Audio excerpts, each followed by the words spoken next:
Tired of deleting Dropbox files one by one? Here's how to select and delete multiple files in just a few clicks. First, sign in and open the folder. Then I'll show you how to select all the files you need and delete them with one click. So let's start at the very beginning. Head over to Dropbox and sign into your account. Go ahead and do that now. I'll wait here. Once you're in, you're looking at your main file dashboard, which is where all your folders and files live. Now, open the folder that contains the files you want to clean up. This might be a project folder, a shared folder, or just your general files. You know, the one that's been getting a little cluttered. Click on it to open it up so you can see everything inside. Alright, here's where the magic starts. Hover your mouse over any single file in that folder. When you do, you'll notice a little checkbox appears right next to it. Just click that checkbox to select that one individual file. This is the key because once you know how to select one, selecting many is exactly the same process. Now here's the part that saves you all that time.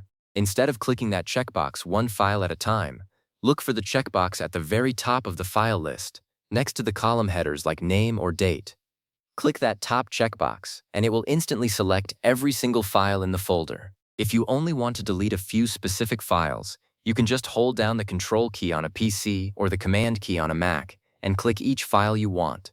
But honestly, for most cleanups, that top Select All checkbox is your best friend. I've tested this process myself, and it works perfectly every time. Once you have all those files selected, look up at the toolbar at the top of your screen.